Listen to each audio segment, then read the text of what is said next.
saya dapat poin 10 lah.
Jangan sampai lisan kita itu menyakiti hati orang.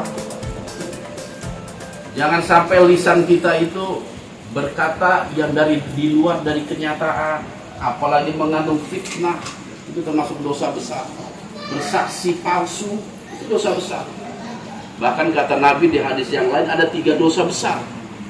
Di antaranya perbuatan syirik pada Allah, durhaka kepada kedua orang tua, yang ketiga bersaksi palsu. Ucapan yang tidak benar, mengatakan sesuatu tidak padahal terjadi, atau kebalikannya, mengatakan itu terjadi padahal tidak, bersaksi palsu. Lisan itu makanya yang harus kita betul-betul jaga. Ibadah puasa kita ini tergantung oleh lisan. Makanya kita sebagai hamba Allah di bulan suci Ramadan ini, Ramadan sebagai bulan pendidikan yang Allah sediakan kepada kita. Mari kita manfaatkan untuk mendidik lisan kita agar tidak mudah berucap, agar yang kita ucapkan itu berbau kebaikan, agar yang kita ucapkan mendatangkan kebaikan. Jangan sampai apa yang kita ucapkan itu malah mendatangkan kemudaratan bagi diri kita, bagi keluarga kita, atau bagi lingkungan kita. Karena apa? Karena lisan kita. Apalagi dengan dosa ghibah misalnya. Tahu kan ghibah ya? Ghibah itu membicarakan keburukan orang. Rasulullah SAW pernah bersabda, "Atadrun ma'al ghibah?" Apakah kalian semua tahu apa yang dimaksud dengan ghibah? Apa kata sahabat? Allahu wa rasuluhu a'lam. Hanya Allah dan Rasulnya yang tahu apa yang dimaksud dengan ghibah. Ternyata penjelasan ghibah yang dijelaskan oleh Rasulullah SAW kepada para sahabatnya, zikruka akhoka bima lam yakra. Engkau menyebut-nyebut kesalahan saudaramu, menyebut-nyebut saudaramu tentang sesuatu yang dia tidak sukai. Itu ghibah. Lantas setelah Nabi menjelaskan hal itu, sahabat ada yang nanya, "Ya Rasul, bagaimana kalau yang kita ceritakan itu memang betul terjadi?" Apa kata Rasul? Kalau yang diceritakan itu bukan sesuatu yang terjadi, engkau telah memfitnah dia. Dan ketika yang kau bicarakan betul terjadi, engkau telah menggibah dia. Jadi tetap ketika ada sahabat kita, saudara kita, siapapun itu, kita omongan keburukan di hadapan orang lain yang dia tidak suka, kalau keburukan, kesalahan, kekeliruan itu diceritakan kepada orang lain, berarti kita telah menggibah saudara kita.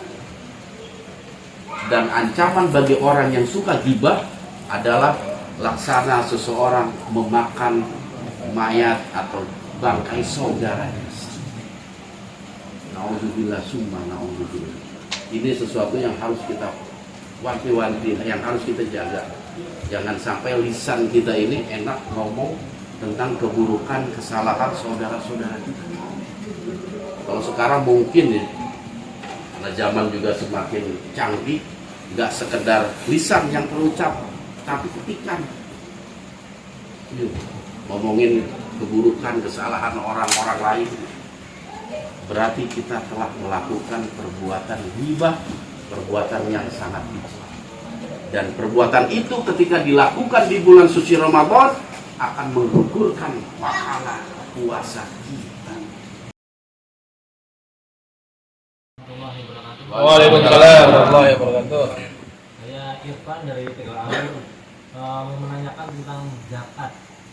Masalah zakat, misalnya gini, anak saya membayar zakat ke sekolahan, kan diwajibkan buat sekolahan. Ini zakat fitrah Ya, berarti. zakat fitrah.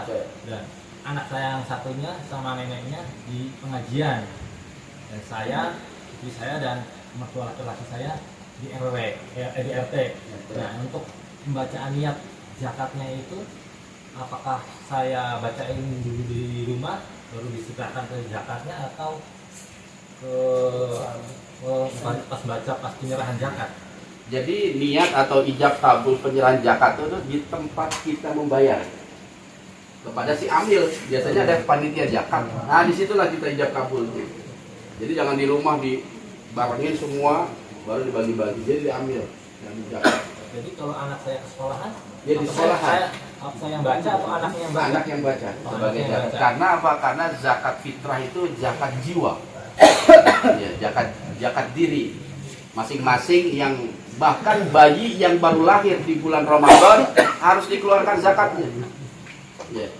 Kita misal istri lahiran 17 Ramadan, itu terkena zakat. Setiap anak yang dilahirkan di bulan Ramadan terkena zakat. Dan zakat itu per kepala, jangan per keluarga. Dihitung dari beras yang biasa kita konsumsi. Kalau kita berasnya agak mahal, ya harus dihitungi dengan harga mahal itu. Kalau kita berasnya biasa-biasa aja, ya dihitungin dari itu. 3,5 liter atau 2,5 kilogram beras. Atau bisa juga diuangkan sejumlah itu. Oke, bagaimana cara kita untuk menjaga ibadah-ibadah kita yang kita lakukan di bulan Ramadan agar terus berlanjut di luar Ramadan? Yang pertama, kita memahami keutamaan ibadah itu sendiri. Kita ibadah ini apa karena takut nggak enak sama tetangga? Nggak enak lah kalau nggak terawih. Nah, hal itu yang kadang suka hilang itu. Tapi kalau terawihnya kita panggilan iman, insya Allah di luar Ramadan kita masih melakukan. Kalau kita baca Quran nggak enak sama tetangga, nggak enak disuruh datang sama ustadz untuk tadarus karena alasan nggak enak dan nggak enak, itu mungkin setelah proses tadarus itu habis, ya biasanya Syawal udah nggak ada lagi tadarus, kita udah mulai males. Tetapi kalau ibadah kita yang kita lakukan dalam rangka mendekatkan diri kepada Allah, panggilan iman, insya Allah masih berbekas. Disitulah kita harus istiqomah dalam menegakkan syariat Islam. Ibadah-ibadah yang kita lakukan, kita perlu istiqomah. Makanya kita selalu minta kepada Allah agar hati ini selalu dibimbing menuju mendapatkan hidayah taufik. Hidayah taufik itu hidayah kemudahan kita dalam melaksanakan perintah-perintah Allah. Minta sifat istiqomah di dalam jiwa kita kepada Allah.